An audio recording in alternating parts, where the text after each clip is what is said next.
Tracer fire rips across black water off Larak Island as a line of tankers freezes at the throat of the world economy.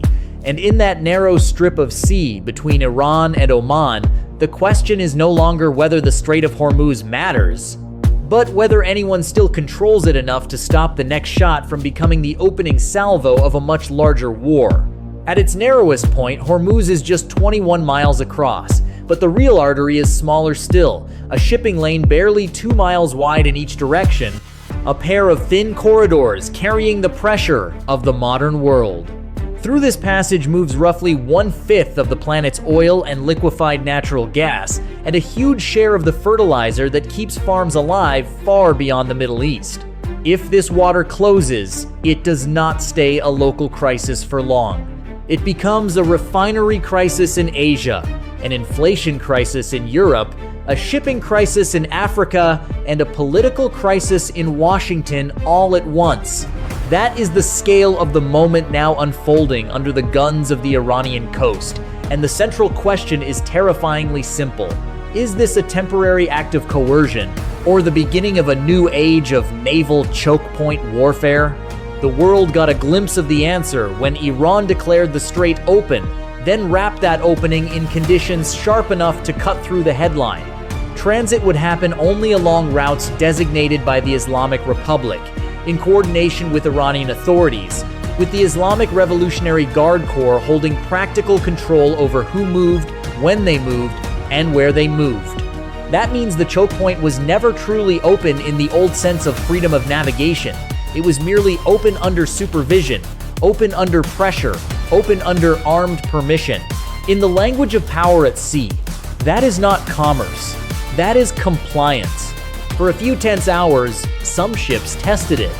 More than a dozen tankers slipped through after the announcement, hugging routes south of Larak Island, many of them older, non-Western-owned hulls, the kind more likely to gamble when the premiums are high and the alternatives are worse. 5 LNG vessels from Qatar approached the strait, the first such movement after weeks of paralysis. Then came the warnings, the radio messages, the reports that ships had been fired upon, and suddenly the narrow sea lane looked less like a trade route and more like a live firing corridor. Hundreds of ships remained trapped in the Gulf. Thousands of mariners remained suspended inside a zone where every chart was valid, but no guarantee was real. What makes Hormuz so dangerous is not only its importance, it is its geometry. The transit lanes bend near Iranian islands and a mountainous coast that offers concealment, radar cover, and launch positions for small, fast, and hard-to-track threats. Iran does not need a blue water navy to make this place lethal. It needs the tools of denial. Fast attack craft, mini submarines, sea mines, tethered explosives, drifting explosives, limpet charges, drones, even, according to retired naval officers, explosive-packed jet skis. In the open ocean, such weapons are nuisances or asymmetries. In Hormuz, they are force multipliers. They turn a narrow turn in the sea into a firing solution. And that is why the mine threat matters so much more than the headlines suggest. The most devastating naval weapon in this crisis may not be a missile streaking over the horizon. It may be a silent object resting on the seabed. Reuters reported that Iran had recently deployed about a dozen mines in the strait. That number sounds small until you understand mine warfare. Mines are cheap to place, slow to clear, and psychologically devastating. A missile explodes once. A minefield changes behavior for everyone. Even the rumor of mines can halt commercial traffic, because no insurance firm wants to write a policy against invisible steel drifting beneath a tanker carrying millions of barrels of crude. That is where the American Navy's most unglamorous specialists enter the story. Not carrier pilots, not submarine commanders, mine hunters. The hardware built for this brutal work is specialized and methodical. Avenger-class mine countermeasure ships, semi-autonomous surface craft, underwater drones with side-scan sonars, divers working in lethal uncertainty, and 5-3 EC Dragon helicopters hauling gear designed to sniff out and trigger hidden explosives.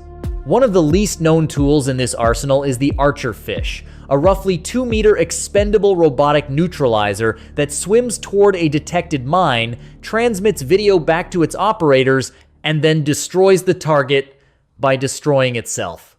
It is the kind of weapon born from a hard truth of naval warfare. Sometimes, the only way to clear a path is to send a machine where you do not want to send a sailor.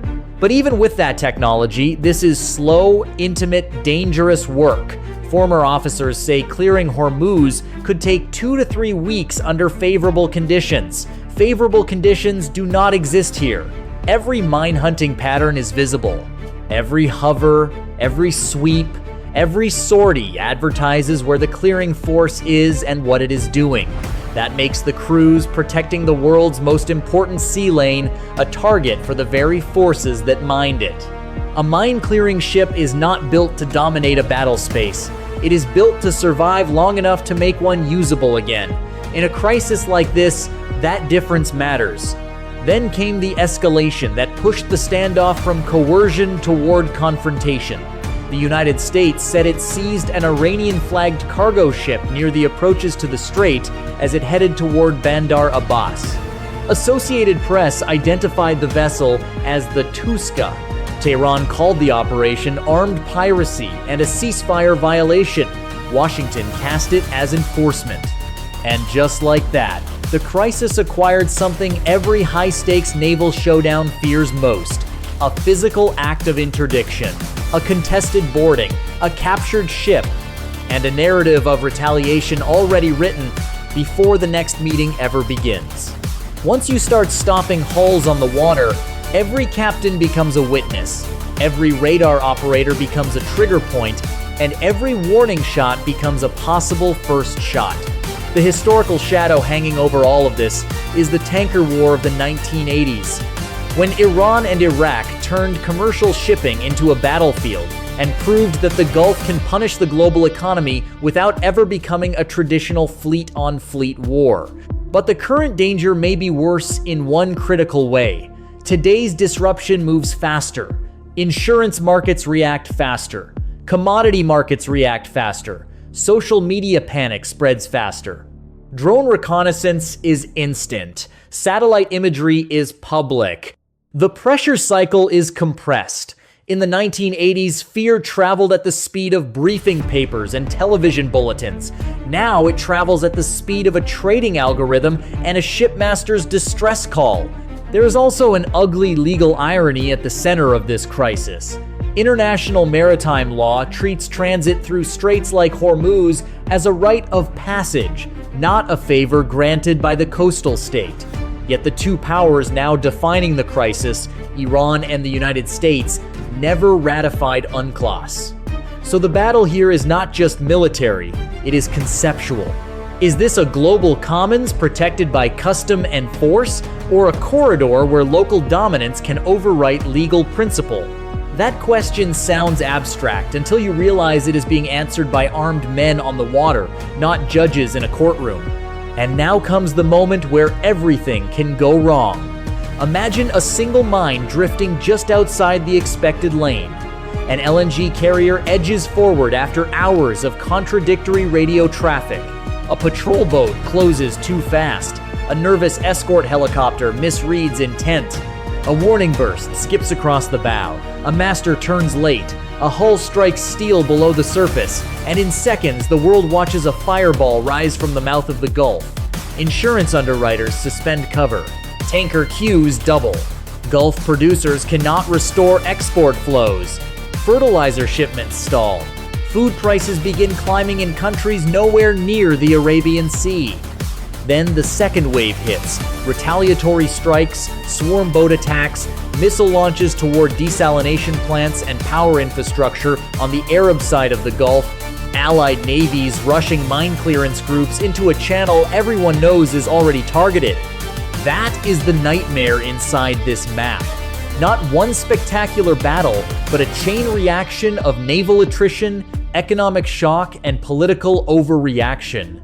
And the harshest truth is that Iran does not need to win a conventional naval war to achieve strategic effect. It only needs to keep the water uncertain. A superpower fleet can dominate sea space, but it cannot make fear disappear on command. Commercial shipping does not move because admirals sound confident. It moves because owners believe their ships will arrive. Once that belief weakens, the choke point is damaged even if it is technically open.